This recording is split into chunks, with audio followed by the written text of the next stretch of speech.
हमारे देश भारत में कानून व्यवस्था एक बड़ा मुद्दा हमेशा से रहा है, जिसमें सभी सरकारें समय समय पर कानून व्यवस्था को बड़ा मुद्दा बनाकर चुनाव में या तो जीती आई हैं या हारती आई हैं। अभी कुछ समय पहले से यूपी में कानून व्यवस्था, माफिया, गैंगस्टर यह शब्द बहुतायत प्रयोग किए जा रहे हैं। कानून व्यवस्था के सुधार के रूप में काफ़ी लोगों को जेल भी भेजा गया है, उनकी संपत्तियां सरकार द्वारा जब्त की गई हैं।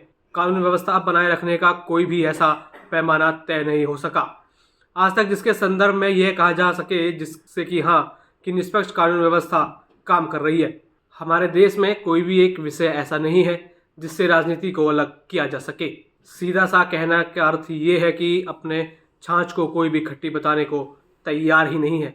तो कुछ कहने का अर्थ सीधा सा ये है, अगर कानून व्यवस्था की सुचारू रूप से स्थापित करना होगा, जांच प्रक्रिया और न्यायपालिका पर विश्वास पैदा करना है, तो यह सब निष्पक्ष रूप से ही किया जा सकता है। किसी धर्म विशेष, किसी जाति विशेष को कानून व्यवस्था के आड़े कभी नहीं आना चाहिए और ना ही सत्ताधारी और ना ही विपक्ष को कानून के मसलों पर कोई पक्षपात राजनीति करने की जरूरत है। अभी पिछले दिनों अतीक अशरफ हत्याकांड मीडिया जगत में बहुचर्चित रहना भी चाहिए, क्योंकि जिस तरह से इस हत्याकांड को किया गया वह कहीं ना कहीं कानून व्यवस्था और कानून के रखवालों पर एक बहुत बड़ा प्रश्न खड़ा करता है। यहाँ किसी के अपराधी होने या किसी धर्म विशेष के होने से न्याय प्रक्रिया में कोई भेदभाव नहीं आना चाहिए, परंतु इस हत्याकांड को जिस तरह से अंजाम दिया गया और एक कानूनी प्रक्रिया को किस तरह से चुनौती दी गई है काफ़ी विचारणीय है। विषय है, जब किसी अपराधी को पकड़ा जाता है और उसे न्याय प्रक्रिया के अंतर्गत रखा जाता है तो उसकी सुरक्षा की जिम्मेदारी भी उसी कानून के दायरे में आती है। इसी तरह से प्रशासन और सत्ता का यह फर्ज है कि न्याय की अस्मिता, उनके प्रभावी होने पर कोई ऐसा सवाल न खड़ा होने दे। इस हत्याकांड को जिस तरह से अंजाम दिया गया, जिस तरह से यह घटना सामने आई, वह काफ़ी बड़ा सवाल खड़ा करती है, जो कि हमारी सुरक्षा व्यवस्था, हमारी न्याय व्यवस्था और हमारी सामाजिक व्यवस्था को चुनौती दे रही है। इस हत्याकांड के बाद जिस तरह से तीनों कातिलों को पेश किया गया, उनके बयानों को मीडिया द्वारा प्रस्तुत किया गया, वह काफ़ी घातक सोच को जन्म दे रहा है।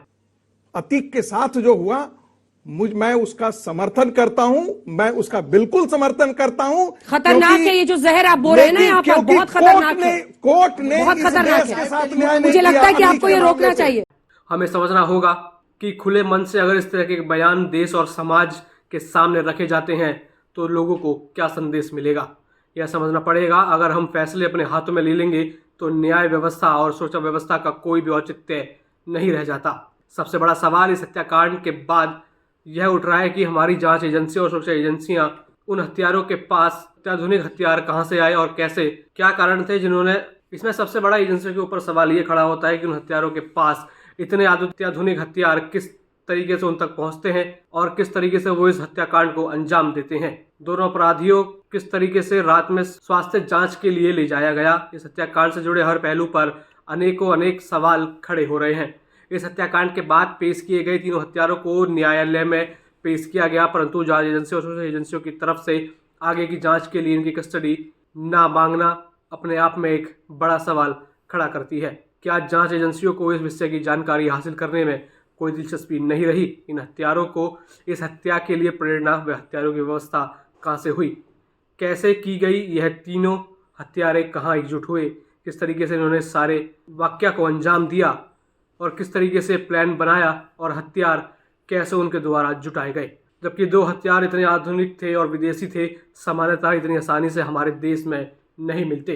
क्या जांच एजेंसियों को इन सवालों के जवाबों में जानने की कोई दिलचस्पी नहीं है? माना कि हत्या अपराधियों की हुई है, परंतु अब हत्या करने वाले तीनों भी अपराधी ही तो हैं। क्या यह सवाल खड़ा नहीं होता कि हम उन हथियारों के बारे में अभी से सारी जानकारियां एकजुट कर माननीय न्यायालय के सामने पेश करें और जो इस तरह की घटना हो चुकी हैं, जो विश्वास आम जनता का न्यायालयों से, सुरक्षा एजेंसियों से, जांच एजेंसियों से खो चुका है, उसको पुनः स्थापित करना चाहिए। हर साधारण आम मानस के मन में ये प्रश्न हर रोज खड़ा होता है। एक सुरक्षा की भावना उनके अंदर बनी हुई है, एक कहा जाए कि डर का माहौल सभी आमजन के अंदर बना हुआ है। क्या उसको ख़त्म करने का फ़र्ज हमारा या आपका नहीं है, या सत्ता पक्ष का फ़र्ज नहीं है? कि क्या देश में संविधान का राष्ट्रवर्त नहीं होना चाहिए? क्या सभी को संविधान का सम्मान और संविधान में जो व्यवस्थाएं वर्णित हैं उनका सम्मान नहीं होना चाहिए? इन्हीं सब सवालों के साथ मैं आपसे जवाब की अपेक्षा करता हूं कि इस तरीके से आप सोचते हैं कि समाज पर ऐसे हत्याकांडों का क्या असर पड़ता है और क्या न्यायपालिका से सच में अब आम जनता का विश्वास उठ चुका है।